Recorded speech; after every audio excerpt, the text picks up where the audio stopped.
Welcome to స్వరూప వాళ్ళండి. ఈరోజు టమాటా కూర వండుకుందామండి. సాధారణంగా మనం టమాటాలు అన్ని కూరల్లో వేసి వండుకుంటాం. టమాటాలు వేసిన కూరలు చాలా టేస్టీగా కూడా ఉంటాయి. ఈరోజు ఓన్లీ టమాటాలతో కూర వండుకుందామండి. టమాటాల్లో సి విటమిన్ ఎక్కువగా ఉంటుంది, సులభంగా జీర్ణమవుతుంది. ఈ కూర చాలా సింపుల్గా తయారు చేసుకోవచ్చు. టమాటా కూర తక్కువ సమయంలోనే ఉడుకుతుందండి. పండిన టమాటాలు అయితే రసం ఎక్కువగా ఉండి కూర చాలా రుచిగా ఉంటుందండి. ముందు మనకు కావలసినన్ని టమాటాలు శుభ్రంగా కడగాలి.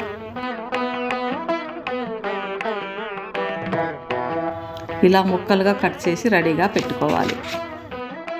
2 పెద్ద ఉల్లిగడ్డలు, 4-5 పచ్చిమిర్చి కూడా కట్ చేసి రెడీగా పెట్టుకుందాం. తరువాత కళాయిలో నూనె వేడయ్యాక ఆవాలు, జీలకర్ర, సన్నగా కట్ చేసిన 2-3 ఎల్లిపాయలు, ఉల్లిగడ్డ ముక్కలు, పచ్చిమిర్చి ముక్కలు, కరివేపాకు వేసి కొద్దిసేపు వేగనివ్వాలి.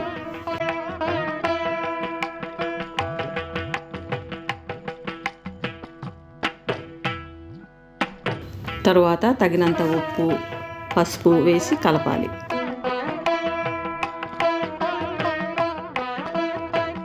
ఒక స్పూను అల్లం వెల్లుల్లి పేస్ట్ కూడా వేసి అడుగంటకుండా కలిపి మూత పెట్టి 1 నిమిషం ఉడకనివ్వాలి.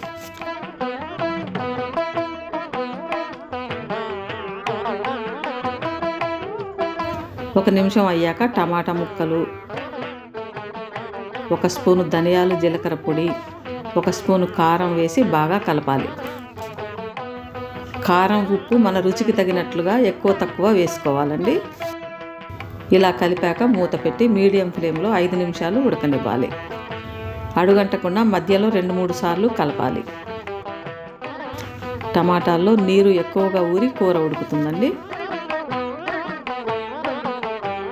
5 నిమిషాలు అయ్యాక చూద్దాం. నూనె పైకి వచ్చి టమాటా కూర చక్కగా ఉడికింది. ఇప్పుడు కొత్తిమీర వేసుకోవాలి. కొత్తిమీర వేసుకుంటే కూర ఇంకా రుచిగా ఉంటుందండి.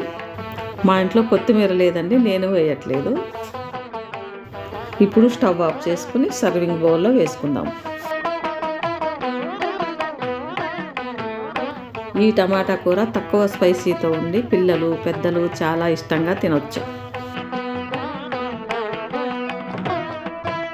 అన్నంలో, చపాతీల్లో చాలా బాగుంటుందండి. బ్రౌన్ రైస్లో కూడా టమాటా కూర చాలా బాగుంటుంది. ఈరోజు మేము బ్రౌన్ రైస్ వండుకున్నామండి. బ్రౌన్ రైస్ ఆరోగ్యానికి చాలా మంచిది.